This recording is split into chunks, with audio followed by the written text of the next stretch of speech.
The clown who died laughing. The fog that descended upon London in the autumn of 1893 was of a particularly malevolent character. It crept through the streets like a living thing, swallowing gas lamps whole and reducing the great city to a labyrinth of shadows and muffled sounds. It was the sort of weather that kept honest citizens indoors and set criminals' hearts racing with possibility. I sat in my customary chair at 221B Baker Street, a medical journal open upon my knee, though my attention had long since wandered. Across from me, Sherlock Holmes lay sprawled upon the settee in a posture of complete dejection, his violin balanced upon his chest, occasionally drawing the bow across the strings to produce sounds that could charitably be described as experimental. "Watson," he announced suddenly, his gray eyes fixed upon the ceiling, "I am in danger of expiring from sheer monotony." "You might try reading," I suggested mildly. "I have read everything of consequence. The criminal classes of London have grown insufferably dull. 3 weeks without a single case worthy of my attention." He plucked a discordant note. "Even Lestrade has stopped calling. Either crime has ceased entirely, or Scotland Yard has finally learned to solve their own mysteries. The latter seems unlikely. On that point, we are in complete agreement." I returned my attention to my journal, though I confess I was equally restless. The enforced inactivity did not suit Holmes, and when Holmes was bored, he became decidedly difficult to live with. His experiments grew more dangerous, his violin playing more atonal, and his observations about my personal habits more pointed than usual.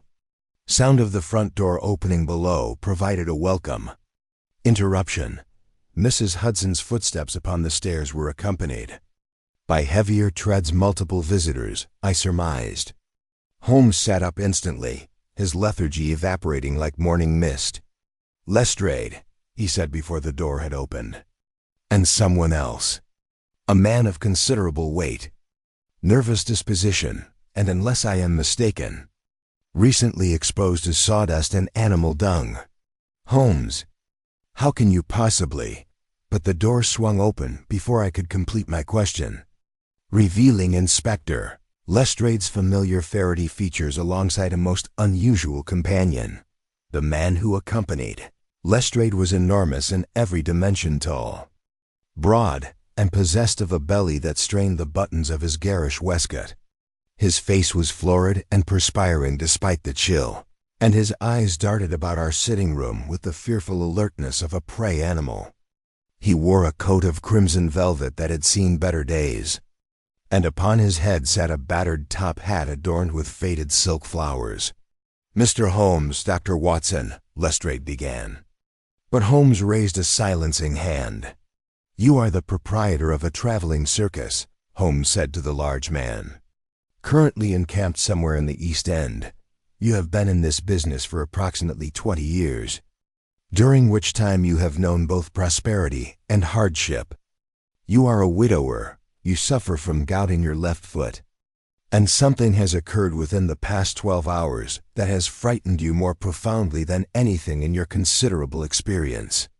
The man's mouth fell open, revealing a gap where several teeth had once resided. How could you know all that?" "The sawdust in your trouser cuffs and the faint aroma of exotic animal are obvious indicators of your profession.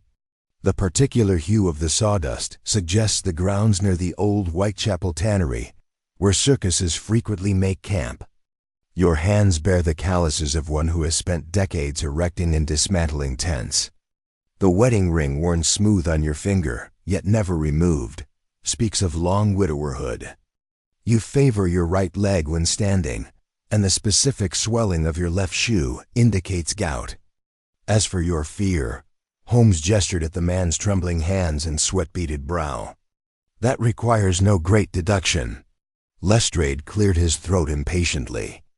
"This is Mr. Barnabas Crow, owner of Crow's magnificent traveling circus. He came to the yard this morning with a most extraordinary tale." "Then by all means," Holmes said, settling into his chair with an expression of keen anticipation, "let us hear it." Mr. Crow lowered himself carefully onto the settee, which groaned in protest beneath his weight.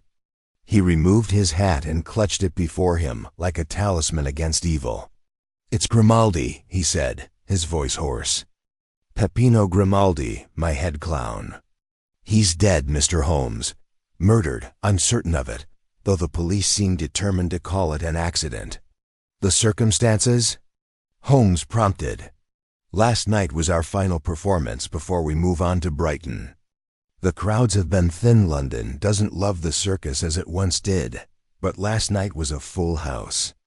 Everything went smoothly until the grand finale." Crow paused, wiping his brow with a handkerchief already soaked with perspiration. "The finale is Grimaldi's signature act. He enters riding a miniature bicycle, juggling flaming torches, while the other clowns chase him around the ring. It ends with him tumbling into a barrel of water, extinguishing the flames to great comedic effect. And last night? Last night, the barrel was not filled with water." Crow's voice dropped to barely above a whisper. "It was filled with acid. When Grimaldi tumbled in, the man could not continue. His face crumpled, and for a moment I feared he might weep. But he mastered himself with visible effort. He died within minutes," Crow finished. "Before my eyes. Before the eyes of 300 audience members, including dozens of children. The screaming, Mr. Holmes, I shall hear those screams until my dying day." A heavy silence settled upon the room. Even Holmes, not known for his sensitivity to human suffering, appeared momentarily affected by the horror of the account. "The police believe it was an accident?" I asked, incredulous. Lestrade shifted uncomfortably. "The official position is that someone made a tragic error, perhaps confused containers in the darkness backstage. Accidents happen in circuses. The conditions are chaotic, the workers often uneducated." "Nonsense," Holmes interrupted sharply. "No one mistakes a barrel of acid for a barrel of water. The weight alone would be noticeably different, to say nothing of the fumes. This was deliberate." "That's what I've been telling them," Crow said, a spark of hope kindling in his rheumy eyes. "Someone murdered Grimaldi. Someone in my circus. But who, and why? Grimaldi was beloved by everyone. He'd been with me for 15 years, never made an enemy that I knew of." Holmes steepled his fingers beneath his chin, his gaze growing distant. "You say the barrel was prepared backstage. Who had access to it?" "Anyone, really. The backstage area is chaos before a performance. Performers, stagehands, animal handlers, people coming and going constantly. And the acid itself? Not a common substance to find in a circus. That's just it, Mr. Holmes. We use acid for nothing. I've no idea where it came from or how it got into my circus." Holmes rose abruptly and crossed to the window, gazing out at the fog-shrouded street below. His profile was sharp and hawk-like in the gray light. "Mr. Crow, you said Grimaldi had been with you for 15 years. Was he always a clown?" "No, sir. He came to me as an acrobat. One of the best I'd ever seen. But he had a fall about 8 years ago, damaged his back. Couldn't do the high wire anymore. So he reinvented himself as a clown, and I'll be damned if he wasn't even better at that." "Interesting." Holmes turned back to face us. "And in those 15 years, did he have any particular friends? Any particular enemies? Any romantic entanglements?" "Friends, plenty. Enemies, none that I knew of." Crow hesitated. "As for romance, there was talk some years back about him and my daughter, Rosalind. But nothing ever came of it. She married another performer, Marco the Magnificent, our knife thrower.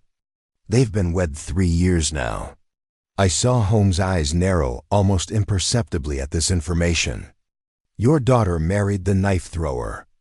And Grimaldi, who had once courted her, remained with the circus. Were the two men friends?" "Cordial enough.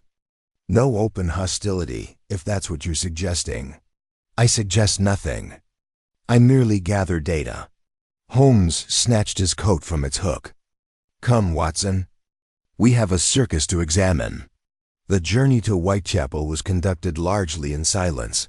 Mr. Crow sat wedged into the corner of our hansom cab, his bulk consuming more than his fair share of the seat, while Holmes stared out at the passing streets with an expression of intense concentration. Lestrade had taken a separate cab, muttering something about official procedures and paperwork that required his attention. As we penetrated deeper into the East End, the character of London changed dramatically. The respectable brownstones and orderly shops of the West End gave way to narrow, winding streets crowded with tenement buildings and populated by hollow-eyed inhabitants whose clothing spoke of poverty and whose faces told stories of hardship. The fog hung thicker here, mingling with the smoke from countless chimneys and the ever-present stench of the nearby tanneries. "There," Crow said suddenly, pointing through the grimy window. "That's my circus." I followed his gesture and beheld a sprawling encampment that seemed almost fantastical against its dreary surroundings. A great striped tent rose from the muddy field like a cathedral of canvas, its red and gold panels faded but still magnificent. Surrounding it was a chaotic village of smaller tents, wooden caravans painted in garish colors, and animal cages from which emerged sounds both exotic and unsettling. Despite the gray morning and the tragedy that had befallen the company, there was an undeniable air of magic about the place. We alighted from the cab and made our way across the churned earth toward the main tent. Circus folk paused in their labors to watch us pass, acrobats stretching their limbs, stagehands loading equipment onto wagons, a woman in a sequined costume brushing an elephant with apparent affection. Their faces bore a mixture of curiosity and suspicion, and I sensed that outsiders were not typically welcomed in this insular world. "The barrel," Holmes said as we approached the tent entrance. "It has been preserved?" "I ordered nothing touched," Crow confirmed. "Told everyone the police would want to examine it, though truth be told, the constables who came last night seemed more interested in getting statements and leaving as quickly as possible." Holmes made a sound of contempt. "The average constable would struggle to deduce water from wine, let alone solve a murder disguised as accident. Show me the scene." We entered the main tent, and I confess I felt a momentary thrill despite the grim circumstances. The interior was vast and shadowed, the morning light filtering weakly through the canvas to illuminate a ring of packed earth surrounded by tiered wooden benches. The smell of sawdust and animal sweat hung heavy in the air, mingled with something else, something chemical and acrid that caught in my throat. "That smell," I said, covering my nose with my handkerchief. "Sulfuric acid," Holmes confirmed, his nostrils flaring. "The residue lingers. The barrel is this way, I presume?" Crow led us around the ring to a section of the stands that had been cordoned off with rope. Behind it lay the backstage area, a cluttered maze of props, costumes, and equipment that would have given a stage manager nightmares. At the center of this chaos stood a large wooden barrel, its interior stained a sickly yellow brown. Holmes approached it with the reverence of a priest approaching an altar. He produced his pocket lens and began a meticulous examination, circling the barrel slowly, occasionally dropping to his hands and knees to study the ground beneath it. "The barrel itself is standard," he murmured, more to himself than to us. "Oak, iron-banded, approximately 40 gallons capacity. It shows signs of long-used water stains on the exterior, suggest it has served its intended purpose many times before." He peered inside, his nose wrinkling at the fumes that still emanated from within. "The acid has eaten into the wood. Concentrated sulfuric, I should estimate. Enough to cause horrific burns upon contact and death within minutes if the victim were submerged." "Can you determine how it got there?" Crow asked, his voice trembling. "Not yet, but I can tell you several interesting things." Holmes straightened and pointed to the ground beside the barrel. "There are wheel marks here. A handcart was used to transport something heavy. The acid presumably which would have weighed considerably more than an equivalent volume of water. I examined the marks he indicated. They were faint impressions in the packed earth, easily overlooked by an untrained eye. Furthermore, Holmes continued, the barrel was not filled on site. Observe the complete absence of spillage around its base. If someone had poured acid into this barrel here, there would inevitably be drops and splashes. This barrel was filled elsewhere and then transported into position. Then the murderer would have needed time, I observed. And privacy. Precisely, Watson. This was not a crime of impulse. It required planning, access to a significant quantity of sulfuric acid, and the means to transport it without detection. Holmes turned to Crow. Where was this barrel stored before the performance? In the prop tent behind the main stage. It's where we keep everything that isn't being used. And who has access to this prop tent? Crow spread his hands helplessly. Anyone in the company. We're not much for locks and keys, Mr. Holmes. We're family here, or so I thought. Holmes absorbed this information with a curt nod. I wish to speak with the other performers. Specifically, I wish to speak with Marco the Magnificent, your knife thrower and son-in-law. I wish to speak with your daughter Rosalind. And I wish to speak with whoever discovered that the barrel contained acid rather than water. That would be Tiny, Crow said. Our strong man. He was the first to reach Grimaldi after he went into the barrel. Burned his hands trying to pull the poor man out. Then Tiny shall be our first interview. Holmes surveyed the backstage area one final time, his keen eyes cataloging every detail. Someone in this circus is a murderer, Mr. Crow. Someone who planned this atrocity with cold deliberation. And I intend to unmask them before another life is lost. The circus owner shuddered visibly. You think there might be more deaths?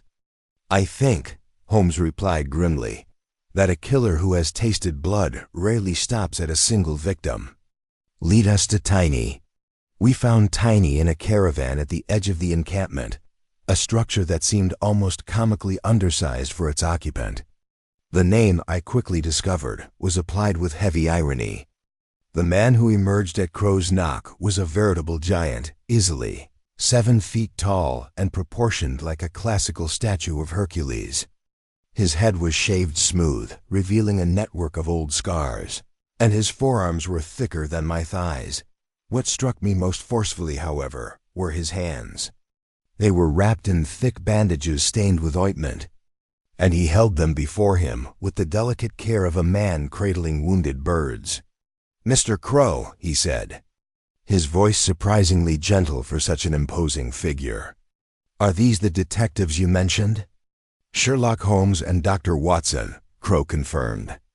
They want to ask you about last night. Tiny's broad face crumpled with grief.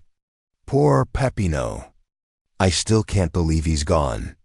We shared meals together just yesterday morning. He was telling me about his plans to retire to Italy, buy a little vineyard somewhere warm. You were close friends? Holmes inquired, studying the giant with undisguised fascination. The closest. When I joined this circus 12 years ago, Peppino was the first to welcome me. Taught me that being different didn't mean being alone. Tiny gestured at his massive frame. People see a freak when they look at me. Peppino saw a friend. Holmes nodded slowly, his expression uncharacteristically sympathetic. Tell me exactly what happened last night. Spare no detail, however insignificant it might seem. Tiny lowered himself onto the steps of his caravan, which creaked alarmingly under his weight. His bandaged hands rested upon his knees, and his eyes grew distant with terrible memory. The show was going well. Full house, which we haven't had in weeks. The crowd was lively, laughing at all the right moments. When the finale came, I was backstage helping with the equipment. I always watch Peppino's act. It never fails to make me smile, no matter how many times I've seen it. Where exactly were you positioned? Behind the main curtain, stage left. I had a clear view of the ring through a gap in the fabric. Holmes filed this information away with a slight nod. Continue. Peppino came out on his little bicycle, juggling the torches as always. The crowd was loving it. The other clowns were chasing him around the ring, falling over each other, making the children laugh. Tiny's voice began to tremble. Then came the barrel gag. He cycled toward it at full speed, pretending to lose control. He always times it perfectly, hits the edge of the barrel, and tumbles in head first. The torches go out, water splashes everywhere, and he pops up sputtering and grinning. But last night was different. Last night, Tiny paused, swallowing hard. Last night, when he went in, there was no splash. Just this horrible sizzling sound. And then he started screaming. I've never heard a sound like that, Mr. Holmes. It wasn't human. It was like an animal being torn apart. I felt my stomach turn at the description. Even Holmes, usually immune to such visceral details, seemed affected. I ran to him, Tiny continued. I didn't think, I just ran. I reached into the barrel to pull him out, and that's when I felt it, the burning. My hands felt like they were on fire. But I kept pulling. I had to get him out. I had to save him, but you couldn't, Holmes said quietly. No, by the time I got him onto the ground, he was already gone. His face, his hands, his chest, everything the acid had touched was just... Tiny broke off, unable to continue. Tears streamed down his weathered cheeks. I stepped forward instinctively. May I examine your hands? I'm a physician. Tiny extended his bandaged hands toward me, and I carefully unwound the wrappings. What I found beneath made me wince. The burns were severe, deep chemical burns that had eaten through the upper layers of skin, leaving raw, weeping wounds that would scar permanently. These need proper medical attention, I said firmly. The risk of infection is considerable. The circus doctor saw to them last night, Tiny replied. Dr. Mortimer, he gave me ointment, told me to keep them wrapped. Holmes' eyes sharpened at this mention. Your circus has its own physician? Dr. Mortimer has traveled with us for nearly 5 years now, Crow interjected. He handles everything from toothaches to broken bones. Couldn't run a circus without a doctor on hand. Holmes tucked this information away with evident interest. Tiny, in the moments before the finale, did you notice anyone near the barrel? Anyone behaving suspiciously? The strong man furrowed his brow in concentration. The backstage area was chaos, as it always is during a show. People running everywhere, grabbing props, making costume changes. But now that you mention it, he hesitated, uncertain. I did see someone near the barrel about 10 minutes before the finale. I didn't think anything of it at the time. Holmes leaned forward eagerly. Who? It was dark, and I only caught a glimpse. But I'm fairly certain it was Marco. Marco the Magnificent? The knife thrower? Yes, he was standing next to the barrel, looking inside it. When he noticed me watching, he walked away quickly. Too quickly, if you understand my meaning. I exchanged a significant glance with Holmes. The husband of the woman Grimaldi had once courted, lurking near the murder weapon shortly before the crime. It seemed almost too convenient. Has Marco shown any animosity toward Grimaldi in the past? Holmes asked. Tiny shifted uncomfortably. I don't like to speak ill of a colleague. A man is dead, Holmes reminded him sharply. Your reticence, however well-intentioned, may allow a murderer to escape justice. The strong man sighed heavily. There have been tensions. Nothing overt, but Marco is a jealous man by nature. He never liked how friendly Peppino remained with Rosalind. They were just friends, I'd swear to it on my mother's grave, but Marco saw every conversation as a threat. Did this jealousy ever manifest in threats or violence? Not that I witnessed directly, but there were arguments. Heated words exchanged when Marco thought no one was listening. Tiny paused, his expression troubled. 3 weeks ago, I overheard Marco telling Peppino that if he didn't stay away from Rosalind, he would regret it. I thought it was just bluster. Now I'm not so certain. Holmes rose to his feet, brushing sawdust from his trousers. You have been most helpful, Tiny. One final question. Where can we find Marco at this hour? His caravan is on the north side of the camp, nearest the animal cages. He'll be there with Rosalind, I expect. They rarely venture out before noon. We thanked the strong man for his time and took our leave. As we walked across the muddy grounds toward the north side of the encampment, Holmes was uncharacteristically silent. I could see his mind working behind those sharp gray eyes, processing the information we had gathered. You suspect Marco, I ventured. I suspect everyone, Watson. That is the nature of investigation. Holmes paused, glancing back toward Tiny's caravan. But I confess that the evidence against Marco is mounting with convenient rapidity. Almost too convenient, one might say. You think he's being framed? I think, Holmes replied carefully, that we have thus far heard only one side of the story. The true picture will only emerge when we have spoken to everyone involved, including the grieving widow, or in this case, the grieving almost widow who became another man's wife. Marco and Rosalind's caravan was considerably grander than Tiny's modest dwelling.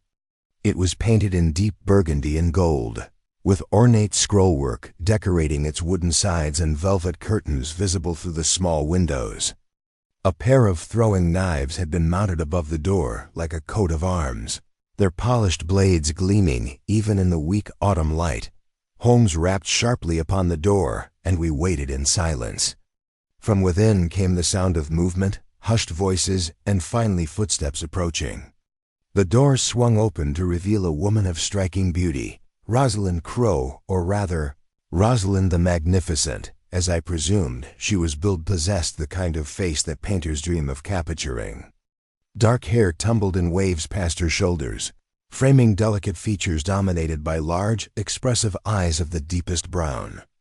She wore a simple dress of pale blue that somehow emphasized, rather than concealed, her considerable charms. Yet beneath her beauty, I detected signs of strained redness about the eyes that suggested recent weeping, a tightness around the mouth that spoke of anxiety. Mrs. Marco? Holmes inquired, deliberately using the stage name rather than her maiden name. Yes, you must be the detective my father mentioned. She stepped back, opening the door wider. Please, come in. My husband is indisposed at the moment, but I will answer your questions as best I can. We entered the caravan, which was as lavishly appointed within as without. Every available surface was covered with silk scarves, embroidered cushions, and curious objects collected from what I presumed were years of traveling. The walls displayed posters advertising Marco the Magnificent, showing a darkly handsome man hurling knives at a beautiful woman strapped to a spinning wheel. The man himself was slumped in a chair in the corner, a bottle of whiskey clutched in one hand and a glass in the other. He looked up as we entered, and I was struck by how accurately the posters had captured him. Marco possessed the kind of dramatic good looks one associates with Mediterranean romance: olive skin, black hair, and eyes that burned with barely contained intensity. He was also, I noted, quite clearly intoxicated. More questions, he slurred, waving his glass dismissively. Haven't we answered enough questions? The police, the circus folk, now private detectives. Peppino is dead. What more is there to say? Quite a lot, I suspect, Holmes replied coolly, taking a seat without waiting for an invitation.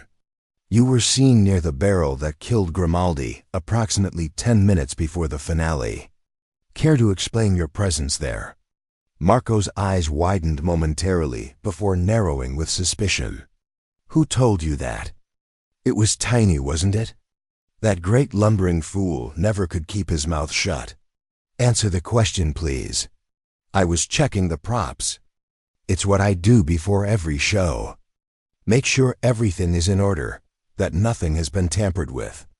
Marco took a long swallow of whiskey. In my line of work, a single mistake can mean death. A blade at the wrong angle, A mechanism that fails. I've learned to check everything twice.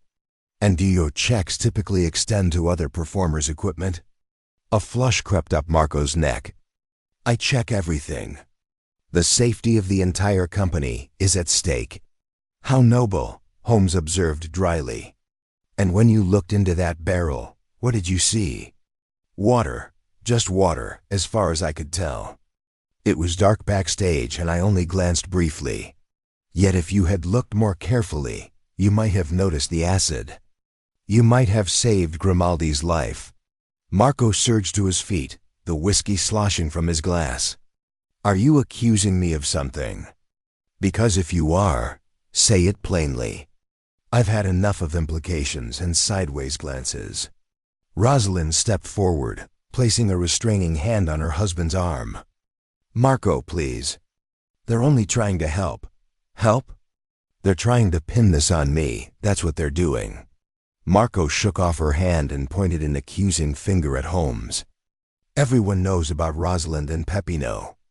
Everyone assumes I was jealous enough to kill him. Well, I wasn't. I didn't like the man. I won't pretend otherwise, but I didn't murder him. Holmes remained utterly unmoved by this outburst. You threatened him 3 weeks ago. Told him to stay away from your wife, or he would regret it. Words spoken in anger. Nothing more. Marco slumped back into his chair, suddenly deflated. Peppino and I had our differences, but we were professionals.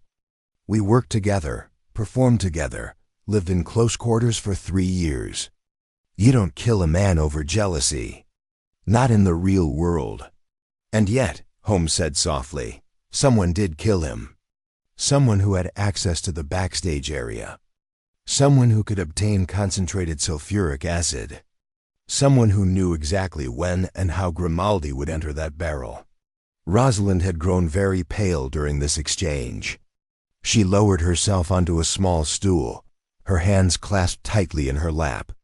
Mr. Holmes, she said quietly, I believe I may have information that is relevant, though I hesitated to share it with the police. Holmes turned his full attention upon her. Speak freely, Mrs. Marco. In my experience, the things people hesitate to share are often the most important. She glanced at her husband, who had returned his attention to his whiskey bottle with sullen determination. Peppino came to see me 2 days ago. He was frightened, genuinely frightened, in a way I had never seen him. He said someone had been leaving notes in his caravan. Threatening notes. I felt a jolt of surprise. Threatening notes? Did he show them to you? He showed me one. It was written in red ink, in block letters, so the handwriting couldn't be identified. It said ... She paused, her voice trembling. It said, the clown's final act approaches. Death wears many faces beneath the grease paint. The words hung in the air like a curse. Even Marco looked up from his drinking, his expression troubled. Did Grimaldi have any idea who might have sent these notes? Holmes asked intently. He suspected someone, I think. But he wouldn't tell me who. He said it was too dangerous for me to know. Rosalind's eyes filled with tears. He was trying to protect me, Mr. Holmes. Even at the end, he was trying to protect me. And now he's dead, and I can't help thinking that if I had only pressed harder, made him tell me. You cannot blame yourself for another's evil deeds, I said gently. Moved by her obvious distress, Holmes, however, was focused on more practical matters. The note he showed you, do you know what became of it? He kept it. Said he was collecting them as evidence, hoping to identify the sender. Rosalind wiped her eyes. If they still exist, they would be in his caravan. Holmes rose immediately. Then that is where we must go next. Mr. Crow mentioned that nothing has been touched since last night. If those notes contain any clue to the murderer's identity, we must find them before they disappear. He paused at the door, looking back at Marco with an expression I could not quite interpret. I advise you to remain available for further questioning, Mr. Marco, and I would suggest moderating your consumption of spirits. A clear head may prove essential in the days to come. Grimaldi's caravan stood at the eastern edge of the encampment, set slightly apart from the others as if its occupant had valued solitude. It was a modest dwelling compared to Marco's ornate residence, simple whitewashed, wood with cheerful red trim, and a small window box that still held the withered remains of summer flowers. A painted sign above the door read Peppino Grimaldi, Artiste Extraordinaire, in flowing script. The door was unlocked. Holmes pushed it open slowly, and we stepped into the private world of a dead man. The interior was cramped but meticulously organized. A narrow bed occupied one corner, its blankets folded with military precision. Costumes hung from hooks along one wall, the baggy trousers, oversized shoes, and colorful wigs that had been the tools of Grimaldi's trade. A small desk sat beneath the window, covered with papers, photographs, and personal effects. "Watson, guard the door," Holmes instructed as he began his examination. "I want no interruptions until I have thoroughly searched this space." I took up my position obediently, watching Holmes work with the practiced efficiency of a man who had conducted 1,000 such searches. He began with the desk, rifling through papers with nimble fingers, holding each document to the light before setting it aside. His expression remained unreadable, but I could sense his mounting interest as he progressed deeper into the pile. "Aha," he murmured suddenly, extracting a bundle of papers tied with black ribbon. "The threatening notes, unless I am mistaken." He untied the ribbon and spread the papers across the desk. I abandoned my post briefly to peer over his shoulder, my curiosity overcoming my sense of duty. There were 5 notes in total, each written on cheap paper in the same distinctive style block letters, rendered in red ink that had the unsettling appearance of blood. The first read, "Your sins have not been forgotten. Payment comes due." The second, "The spotlight reveals all. Soon your mask will fall." The third, "Clowns make children laugh. But who will laugh when the clown dies?" The fourth was the one Rosalind had described. "The clown's final act approaches. Death wears many faces beneath the grease paint." The fifth and final note was the most chilling. "Tonight the barrel fills with something other than water. Tonight justice is served." "The killer announced his intentions," I said, horrified. "Grimaldi knew death was coming and did nothing to prevent it?" "Or could do nothing," Holmes replied thoughtfully. "Note the date on this final message. It was delivered yesterday morning, mere hours before the fatal performance. Perhaps Grimaldi intended to cancel his act, but was prevented somehow. Or perhaps he did not believe the threat was genuine until it was too late." Holmes examined each note carefully with his lens, sniffing the paper, holding it at various angles to catch the light. "The paper is common stock, available at any stationer's shop. The ink is standard red writing fluid, nothing distinctive. The block lettering makes handwriting analysis virtually impossible. A dead end, then." "Not entirely." Holmes held up the final note. "Observe the corner here, a faint smudge of something greasy. And here, along the edge, a partial fingerprint in what appears to be." He brought the paper to his nose and inhaled deeply. "Makeup, theatrical grease paint, if I'm not mistaken. The kind used by performers to create their stage appearances. That hardly narrows our suspects. Everyone in the circus uses such makeup." "True, but not everyone uses this particular shade." Holmes pointed to the smudge. "This is a distinctive orange red, the kind used to create exaggerated features. Clown makeup, Watson. The killer may have worn clown makeup when handling this note." I considered this revelation. But Grimaldi was a clown himself. Could the smudge not have come from him? Possible, but unlikely. Grimaldi would have received this note in the morning, before applying his makeup for the evening performance. And observe how the smudge is positioned on the outer edge of the paper, where a hand would grip it while sliding it under a door. This came from the sender, not the recipient.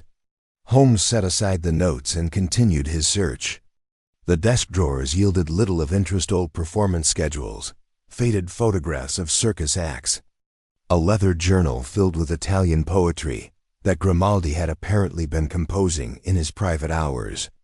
But when Holmes turned his attention to the costume hooks, his demeanor changed abruptly. "Watson, come here. Tell me what you observe about this costume." I examined the outfit he indicated, a clown suit of green and yellow, less garish than the others but clearly designed for performance. It appears unremarkable. Standard circus attire. Look closer. At the collar and at the cuffs. I leaned in, adjusting my spectacles. There are stains. Dark stains, almost brown. "Blood," Holmes confirmed. "Old blood, perhaps several weeks old. This costume has been carefully washed, but blood leaves traces that ordinary laundering cannot remove." "Whose blood?" "Grimaldi's?" An excellent question. If it were Grimaldi's own blood from some minor injury, why hide it? Why wash the costume so carefully rather than simply replacing it? Holmes removed the costume from its hook and examined it more thoroughly. There is a tear here at the shoulder that has been crudely mended. And here, at the knee, another repaired rip. This costume has seen violence, Watson. Significant violence. The implications were troubling. You're suggesting Grimaldi was involved in something criminal? That his death might have been retribution for some past act?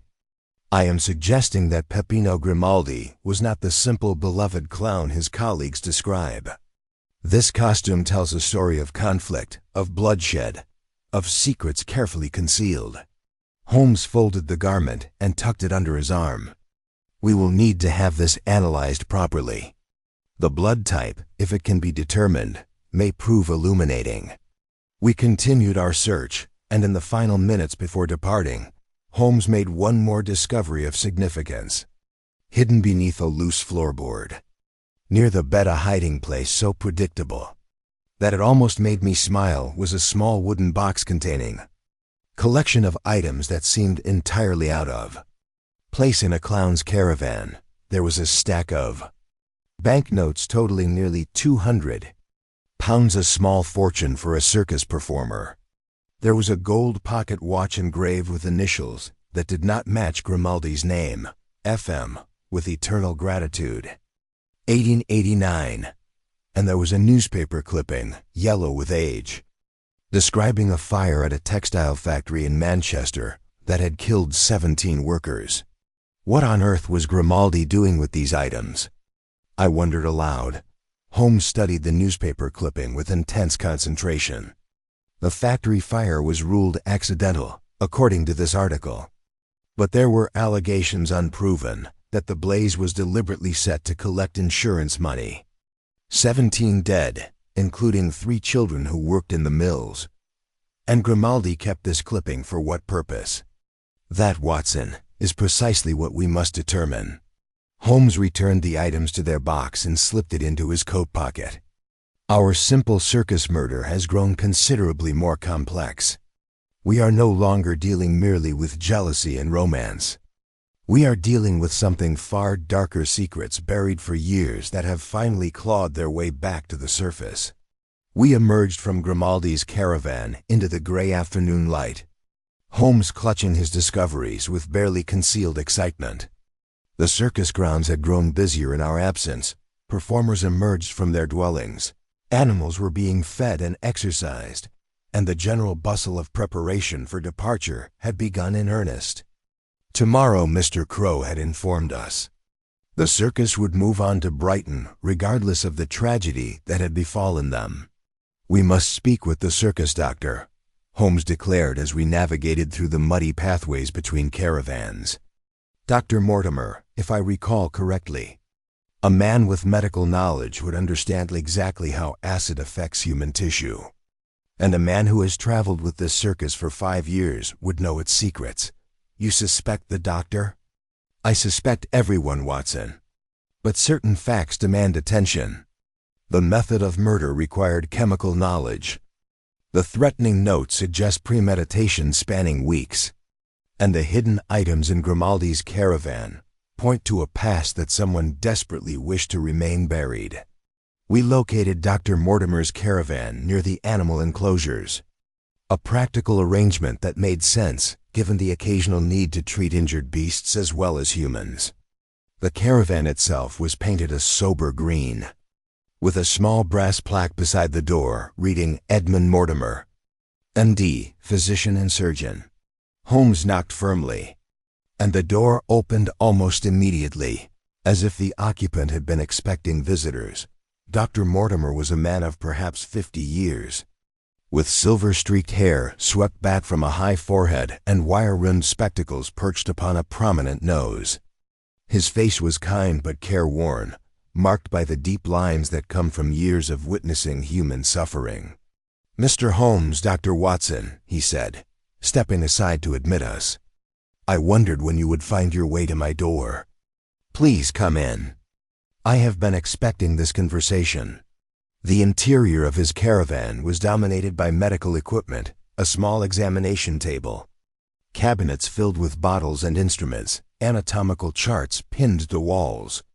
The smell of antiseptic hung in the air, clinical and reassuring after the earthy odors of the circus grounds. "You treated Tiny's hands last night," Holmes began without preamble. "Burns from sulfuric acid, I understand." "Severe chemical burns, yes." The poor man was fortunate not to lose the use of his hands entirely. Mortimer gestured toward a pair of chairs. "Please sit.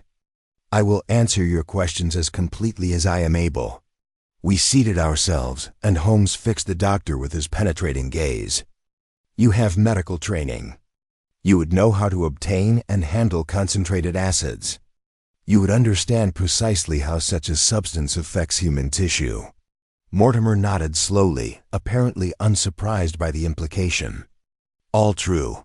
I suppose that makes me a suspect in your eyes. It makes you a person of interest. Tell me, Dr. Mortimer, where were you during last night's performance?" "In my caravan, preparing for any emergencies that might arise. It is my custom during performances. Circuses are dangerous places, Mr. Holmes. Injuries occur with distressing regularity. Can anyone verify your whereabouts?" "Unfortunately, no. I was alone until Tiny came running with his burned hands." Mortimer removed his spectacles and polished them thoughtfully. "I understand how this appears. I have no alibi. I possess the relevant knowledge, and I had access to the backstage area. But I assure you, I had no reason to wish Grimaldi dead." Holmes leaned forward slightly. "How well did you know him?" "As well as one knows any colleague. We shared meals occasionally, discussed the news, played cards on quiet evenings. He was a pleasant man, somewhat reserved about his past, but generous with his friendship." "Reserved about his past," Holmes repeated. "Did you ever learn anything about his life before joining the circus?" Mortimer hesitated, a brief pause that did not escape my notice or, I was certain, Holmes' keen observation. "Grimaldi rarely spoke of his earlier years. I knew only that he had been born in Italy, emigrated to England as a young man, and worked various jobs before discovering his talent for performance." "Various jobs," Holmes mused. "Such as factory work, perhaps." "In Manchester?" The doctor's face betrayed a flicker of surprise before resuming its composed expression. "I wouldn't know. As I said, Peppino was private about such matters." Holmes produced the newspaper clipping from his pocket and handed it to Mortimer. "This was found hidden in Grimaldi's caravan. A factory fire in Manchester, 1889. 17 dead. Does this event mean anything to you?" Mortimer studied the clipping with what appeared to be genuine confusion. "I've never seen this before. Why would Peppino keep such a thing?" "That is precisely what I am attempting to determine." Holmes retrieved the clipping and returned it to his pocket. The initials FM were engraved on a pocket watch also found among Grimaldi's possessions. "With eternal gratitude, 1889, the same year as the fire." "Do those initials mean anything to you?" "FM." Mortimer shook his head. "I can think of no one in the circus with those initials." "What about outside the circus?" Someone from Grimaldi's past, perhaps. I've already told you, Mr. Holmes Peppino shared little about his life before joining us. Whatever secrets he carried them alone. Holmes rose abruptly and began pacing the small space, his restless energy filling the caravan. You mentioned that injuries occur regularly in circuses. In your 5 years with this company, have there been any deaths? Any suspicious accidents? Mortimer's expression grew troubled. There was one incident about 3 years ago. A young acrobat named Thomas Finch fell during rehearsal. He broke his neck and died instantly.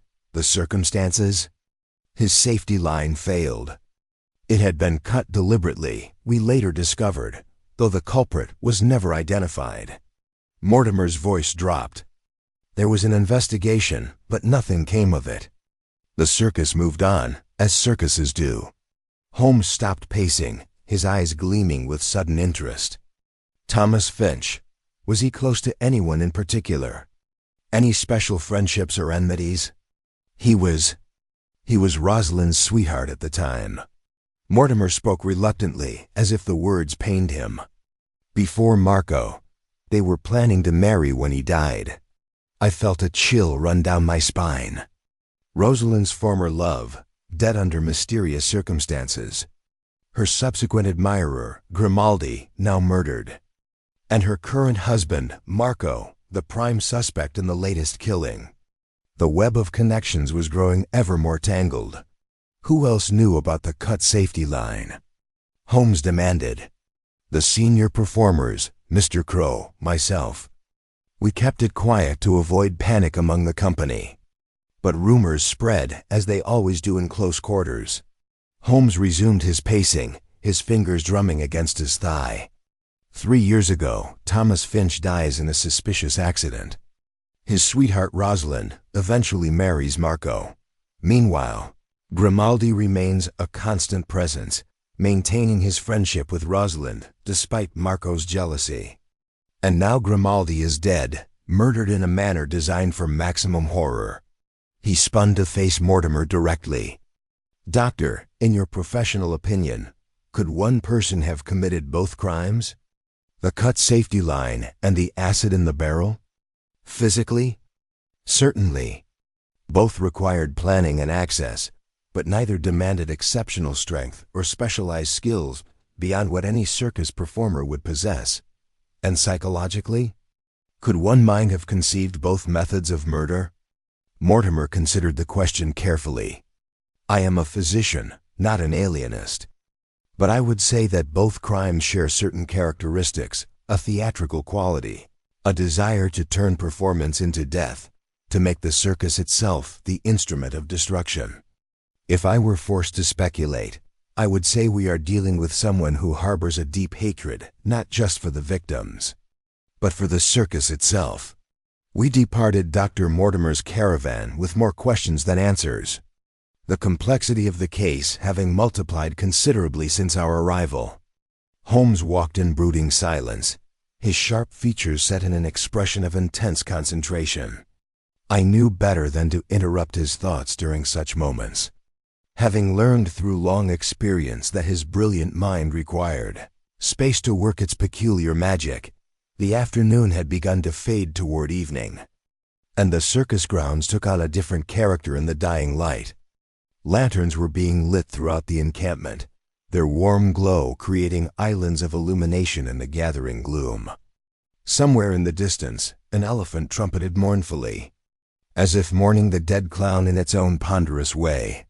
"Watson," Holmes said suddenly, breaking his silence, "we have been approaching this case from entirely the wrong direction." "How so?" "We have been treating Grimaldi's murder as an isolated event, seeking motive in jealousy and romantic entanglement. But the evidence suggests something far more intricate, pattern of death stretching back years, connected by threads we have only begun to perceive." "You refer to Thomas Finch's death 3 years ago?" "I refer to that, and to the newspaper clipping, and to the blood-stained costume, and to the mysterious initials on the pocket watch." Holmes stopped walking and turned to face me. "Consider the facts as we know them. Grimaldi kept a clipping about a factory fire that killed 17 people. He possessed a watch engraved with initials that belonged to no one currently in the circus. His costume bore evidence of violence, and he received threatening notes that spoke of payment coming due, of sins not forgotten. You believe his past caught up with him. I believe Grimaldi was involved in something terrible, something connected to that Manchester fire. And I believe someone in this circus knew about it and used that knowledge to destroy him. I considered this theory. But if the murderer's motive was connected to Grimaldi's past, why kill Thomas Finch? What could the young acrobat have had to do with events that occurred before he was likely even born? An excellent question, and one that demands an answer. Holmes resumed walking, his pace quickening with renewed purpose.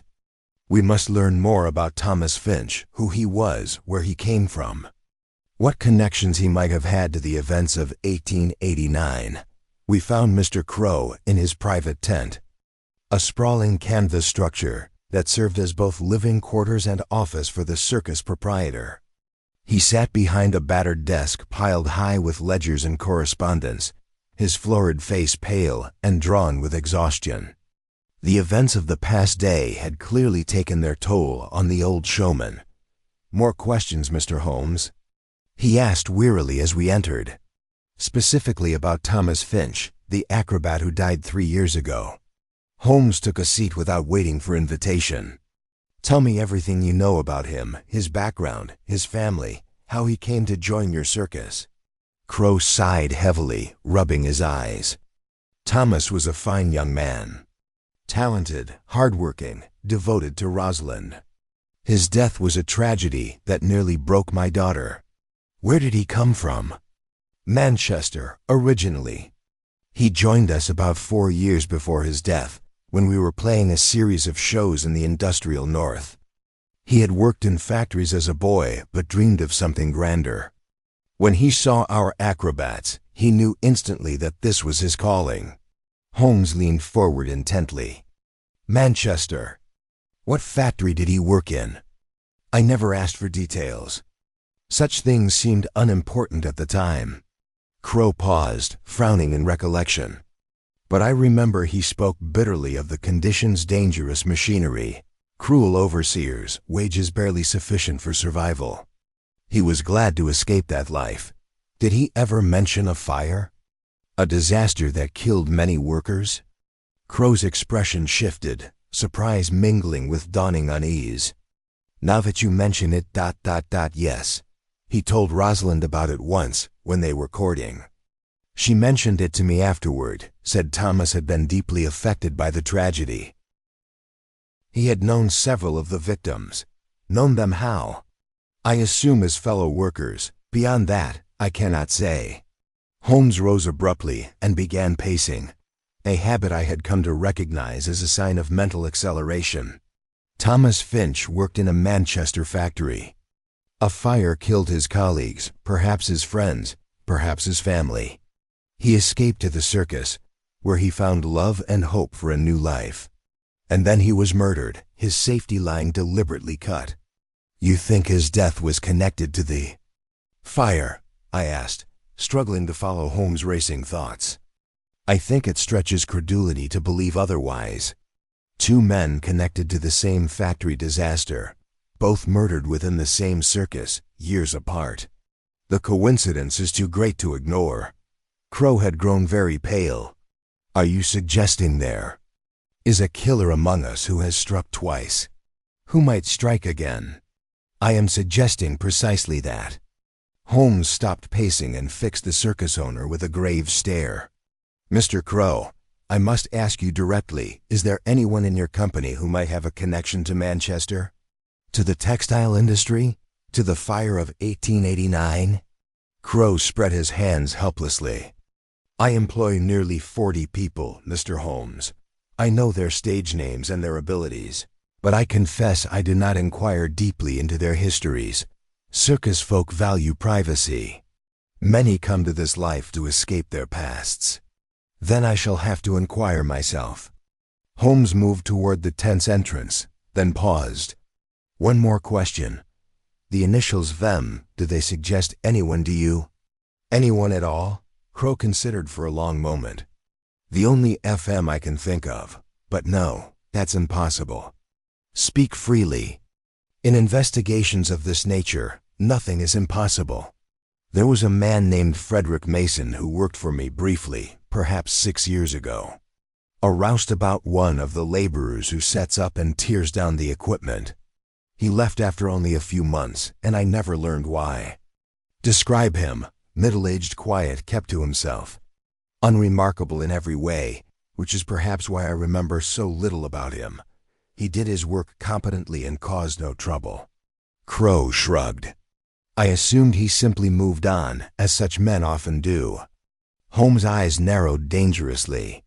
And where was Frederick Mason from, do you recall? That I do remember, because he had a distinctive accent. He was from the north, from Manchester. The connection sent a visible shiver through the tent. Another thread linking back to that cursed city, to the factory fire, to the pattern of death that seemed to follow this circus wherever it traveled. We must find this Frederick Mason, Holmes declared. If he still lives, he may hold the key to understanding everything. But he left years ago, Crow protested. He could be anywhere by now. Then we shall search everywhere. Holmes pulled his coat tighter against the evening chill. In the meantime, I strongly advise you to increase security around the encampment. If my suspicions are correct, the killer's work is not yet complete. There may be other targets, other individuals connected to whatever sin lies at the heart of this affair. Crow's face crumpled with fear. Who else might be in danger? That, Holmes replied grimly, is what I intend to discover before it is too late.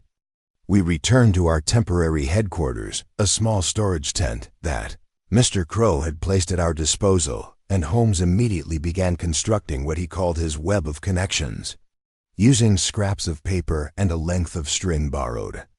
From a stagehand, he created a visual representation of the case upon the tent's canvas wall.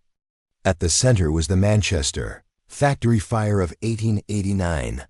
Radiating outward were the names of those we knew to be connected: Peppino Grimaldi, Thomas Finch, and the mysterious Frederick Mason. Secondary connections linked to Rosalind, Marco, Dr. Mortimer, and Mr. Crow himself. Question marks adorned several points where information remained incomplete. The pattern emerges, Holmes murmured, stepping back to survey his creation. 17 people died in that fire. Thomas Finch knew some of the victims. Grimaldi kept a clipping about the tragedy and possessed a watch given in gratitude by someone with the initials, possibly Frederick Mason. And Mason himself worked briefly for this circus before disappearing. But what connects them all? I asked, frustrated by the gaps in our understanding. Were they witnesses to the fire? Survivors? Perpetrators? That is the crucial question. Holmes tapped the newspaper clipping, which he had pinned to the center of his web. The article mentions allegations that the fire was deliberately set for insurance money. If those allegations were true, then someone was responsible for 17 deaths. And someone else has been systematically hunting down those responsible. A vigilante? Seeking justice for the victims? Or a survivor seeking revenge? Someone who lost family in that blaze and has spent years tracking down those responsible. Holmes' eyes gleamed in the lamplight. Consider the theatrical nature of the murders. Thomas Finch died during a performance, his safety line cut so he would fall before an audience. Grimaldi died during his signature act, transformed from comedy to horror in an instant. These are not the killings of a common murderer. These are executions, public punishments designed to humiliate as well as destroy. A sudden commotion outside the tent interrupted our discussion. Raised voices, running footsteps, a woman's scream cutting through the evening air. Holmes and I exchanged a single glance before rushing out into the darkness. The circus grounds had erupted into chaos. Performers in various states of undress spilled from their caravans, lanterns bobbing as people ran toward the source of the disturbance, the animal enclosures on the north side of the camp. We followed the crowd, pushing through the confusion until we reached a scene that stopped me cold. Marco, the magnificent, lay on the ground beside the lion's cage, his body twisted at an unnatural angle. Blood pooled beneath him, black in the dim light, spreading slowly across the packed earth. Rosalind knelt beside him, her hands pressed against a wound in his chest, her white nightgown staining crimson with her husband's lifeblood. "Help him!" she screamed as we approached. "Someone help him!" I pushed through the crowd and dropped to my knees beside the fallen man, my medical instincts taking command. The wound was deep, a knife thrust between the ribs, angled upward toward the heart. Marco's breathing was shallow and labored, his eyes glazed with shock. "Watson?" Holmes demanded from above me. "It's bad," I replied grimly. "Very bad. We need Dr. Mortimer immediately." Someone ran to fetch the circus physician while I applied pressure to the wound, though I knew in my heart that my efforts were likely futile.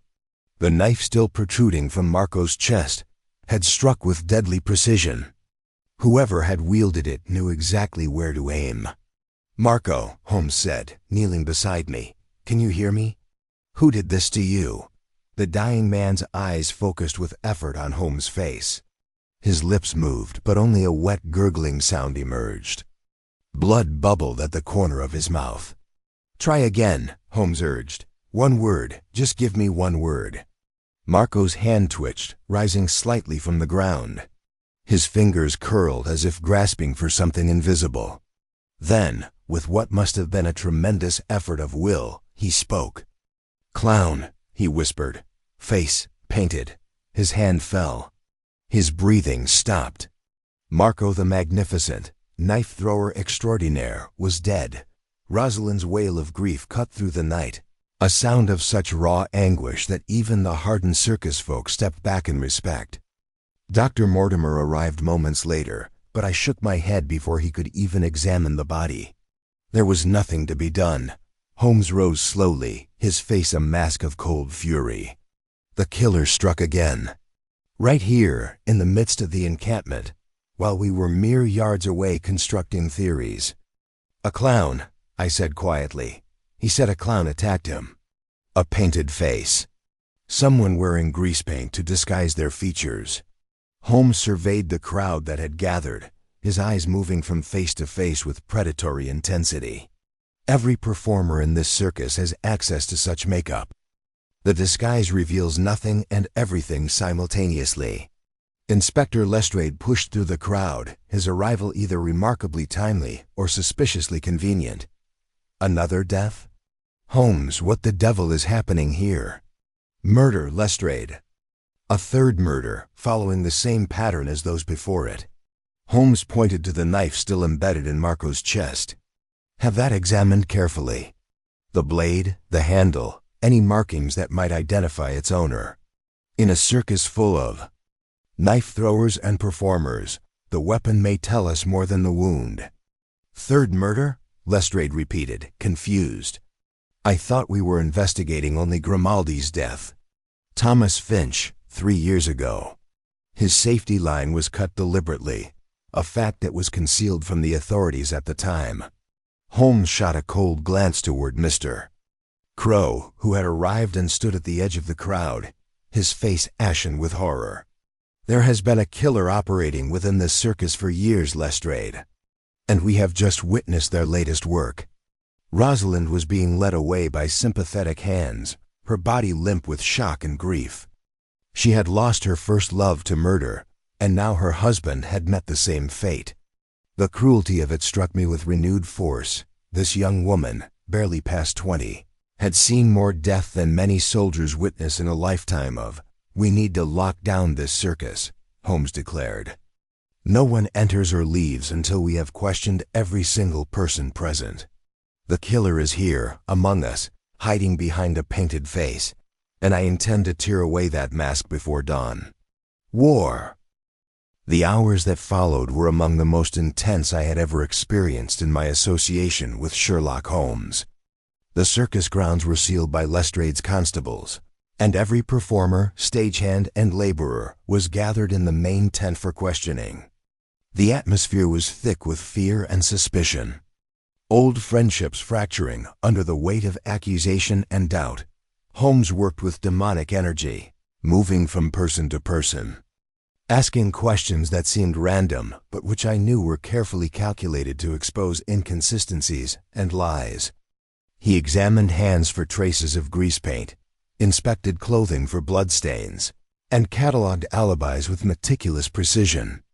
Throughout it all, his eyes maintained that peculiar gleam that signaled his mind was racing toward conclusion invisible to the rest of us. It was past midnight when he finally summoned me to the storage tent where we had established our headquarters.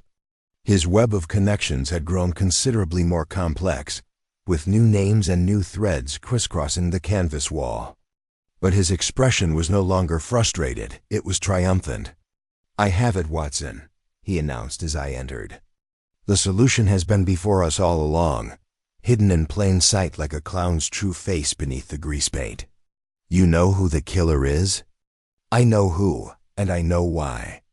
The entire pattern makes perfect sense once you understand the central truth that connects everything." Holmes pointed to his web, tracing a path through the interconnected threads. "We began by assuming the killer was motivated by jealousy. Marco, killing Grimaldi over Rosalind perhaps. But Marco's death eliminates that theory entirely. Then we considered the Manchester connection, someone seeking revenge for the factory fire. That theory was closer to the truth, but it missed a crucial element, which is, the killer is not seeking revenge for the fire. The killer is seeking to eliminate everyone who knows the truth about the fire, the truth about who set it and why." Holmes paused, letting this sink in. "Peppino Grimaldi was not a victim of the factory disaster, Watson. He was one of its architects." I stared at him in disbelief. "Grimaldi set the fire? But why would he keep a newspaper clipping about a crime he himself committed? Guilt, perhaps. Or a reminder of what he had done and what he stood to lose if the truth emerged." Holmes retrieved the blood-stained costume from where he had stored it. "This costume bears the blood of Thomas Finch. Grimaldi killed the young acrobat 3 years ago, cut his safety line, and watched him fall to his death. But why? What did Finch have to do with the fire? Thomas Finch was from Manchester. He worked in the very factory that burned. And Grimaldi recognized him as one of the men responsible for killing his colleagues, his friends, perhaps even his family." Holmes spread his hands. "Finch confronted Grimaldi, threatened to expose him. And Grimaldi silenced him permanently. The horror of it washed over me. But then who killed Grimaldi? And who killed Marco?" Holmes smiled, a thin, grim expression devoid of warmth. "That is where the case becomes truly interesting. Grimaldi did not act alone in setting the factory fire. He had partners, men who shared in the insurance money and scattered to escape justice. One of those partners was Frederick Mason, the roustabout who worked here briefly 6 years ago. The same. But Frederick Mason was not his real name. It was an alias adopted to conceal his true identity from anyone who might connect him to Manchester." Holmes paused dramatically. "His real name was Edmund Mortimer." I felt the blood drain from my face. "The circus doctor? He was involved in the fire?" "He was not merely involved, he was the mastermind. A doctor's salary was insufficient for his ambitions, so he conceived a scheme to burn down a factory and collect the insurance money. He recruited Grimaldi and at least one other conspirator to help carry out the plan. When the fire killed 17 innocent workers, they divided the profits and went their separate ways. But Mortimer joined this circus 5 years ago. Why would he return to proximity with Grimaldi? Because he learned that Thomas Finch was getting close to the truth. He came to protect his secret and, when necessary, to eliminate anyone who threatened it." Holmes began pacing, his words flowing with increasing speed. Mortimer knew that Finch had recognized Grimaldi. He knew that Finch was asking questions about the fire. So he killed Finch and made it look like an accident, allowing Grimaldi to take the blame if suspicion ever arose. But then why kill Grimaldi years later? Because Grimaldi was becoming a liability. The threatening notes, Watson Mortimer sent them himself, creating the illusion that someone was stalking Grimaldi. When Grimaldi showed those notes to Rosalind, when he began talking about danger, Mortimer knew he had to act. A frightened Grimaldi might confess everything to save himself. I struggled to follow the twisted logic. And Marco? Why kill him? Marco was collateral damage, or so Mortimer wishes us to believe. Holmes stopped pacing and fixed me with an intense stare. But I believe Marco stumbled upon something. Remember what Tiny told us Marco was seen near the barrel before Grimaldi's death. Perhaps Marco saw something that night. Perhaps he saw Mortimer tampering with the barrel. And when he began asking questions, Mortimer silenced him as well. Can you prove any of this? I can prove all of it. Holmes retrieved the pocket watch from his pocket. From Frederick Mason, the alias Mortimer used after the fire. This watch was a gift from Mortimer to Grimaldi, commemorating their successful crime. Grimaldi kept it as insurance, no doubt evidence he could use against Mortimer if their partnership ever soured. But Mortimer will simply deny everything. He will try. But I have one more piece of evidence that will break his denial completely. Holmes moved to the tent entrance and called out into the darkness. "Mr. Crow, bring her in, please."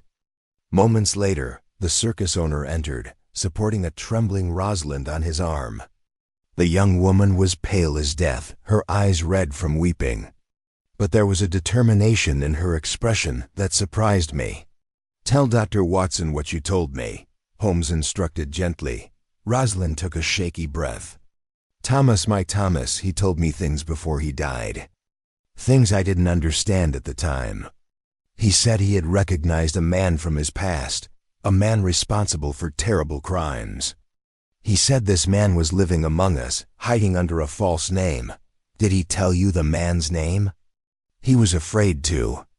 But he described him, an educated man, a professional, someone who had come to the circus recently. Rosalind's voice hardened. "When Thomas died, I thought it was an accident. I mourned him and eventually moved on, married Marco. But I never forgot what Thomas had told me.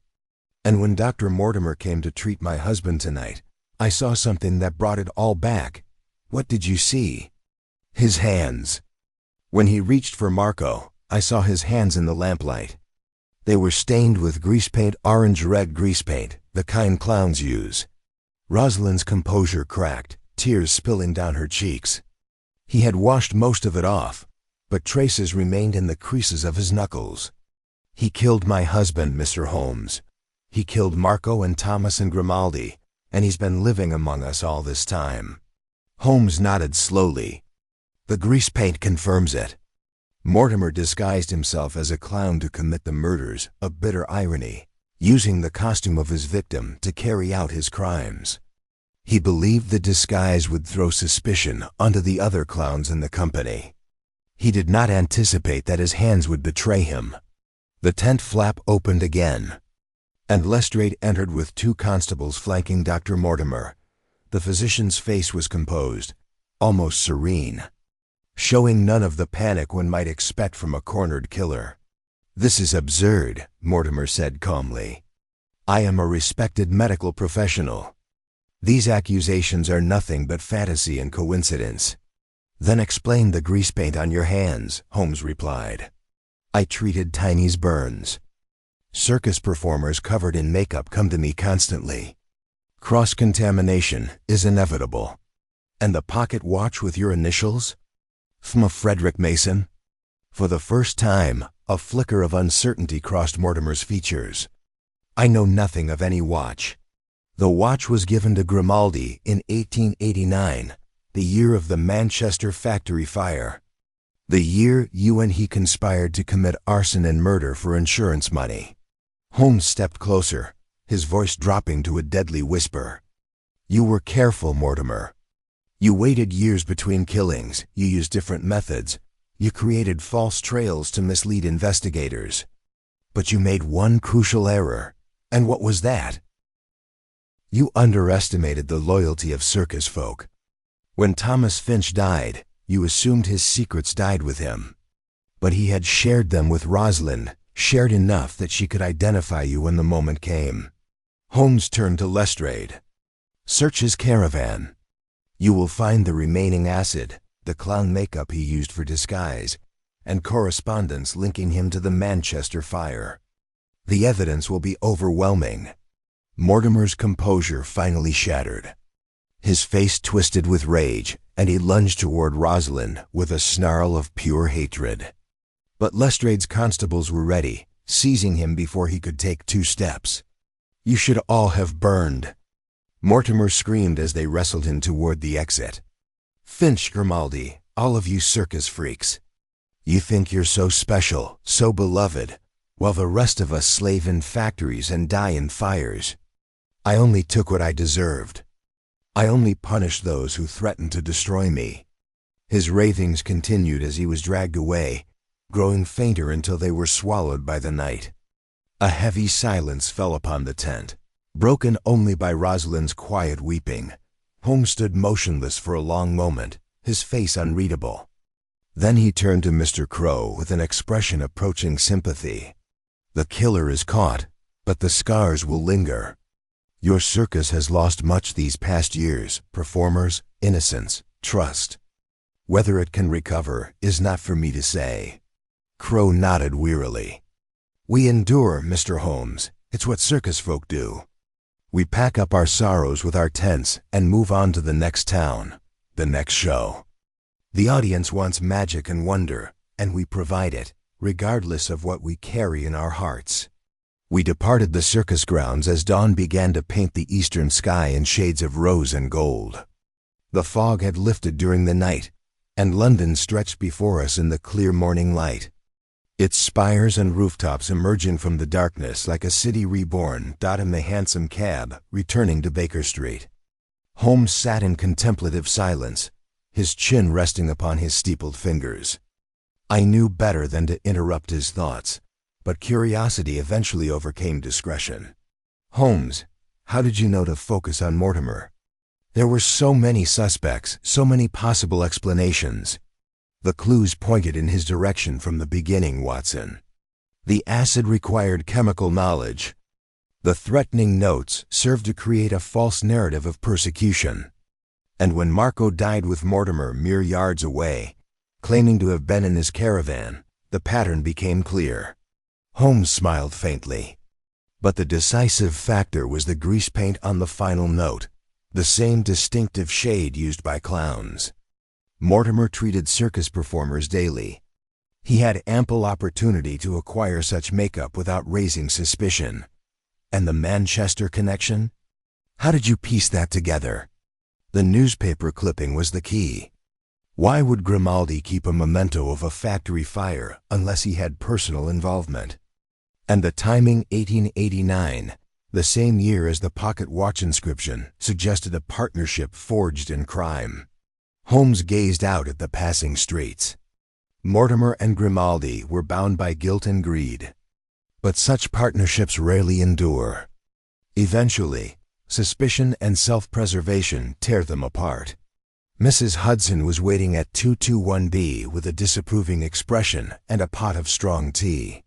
We had been gone all night, and our landlady's maternal instincts were clearly offended by our neglect of proper rest and nourishment. Honestly, Mr. Holmes, she tutted as she poured. Gallivanting about with circus folk at all hours. It's not healthy for a gentleman of your constitution. The criminal classes keep irregular hours. Mrs. Hudson, I must accommodate their schedule. Not the reverse. Holmes accepted his tea with a grateful nod. But I confess that a few hours of sleep would not go amiss. The case has been solved, the killer apprehended, and justice, such as it is, will be served. I settled into my customary chair, exhaustion washing over me in waves. The circus moves on to Brighton today. Do you think they will recover from all this? The circus has survived worse, Watson. Fire, war, economic collapse, and yet the show goes on. Holmes set down his teacup and leaned back, closing his eyes. There is something admirable in that persistence, that determination to bring joy despite sorrow. The painted smiles of clowns hide many tears, but the laughter they create is genuine enough. A philosophical observation from Sherlock Holmes? The case has affected you more than you admit, perhaps. Holmes opened one eye, regarding me with dry amusement. Or perhaps I am simply too tired for my usual cynicism. Ask me again after I have slept. I smiled and turned my attention to the morning newspaper that Mrs. Hudson had left beside my chair. The headline spoke of political scandals and foreign affairs. The mundane concerns of a world unaware of the drama that had unfolded in a muddy field in Whitechapel. But I knew that somewhere in the days to come, a small paragraph would appear in the crime reports, a brief mention of arrests made and justice served. The full story would never be told, at least not publicly. The Manchester fire, the years of hidden guilt, the trail of death that followed, these would remain known only to those who had lived through them, and to Sherlock Holmes, who had once again proven that no secret, however deeply buried, could escape the light of his remarkable intellect. The Circus of Death had given its final performance. The clowns would paint on new smiles and continue their eternal mission of laughter and wonder. But for 17 souls who perished in a Manchester factory, and for 3 more who died in the years that followed, justice had at last been served. Holmes slept. I wrote, and London, as always, continued its endless dance of light and shadow, virtue and vice, comedy and tragedy intertwined.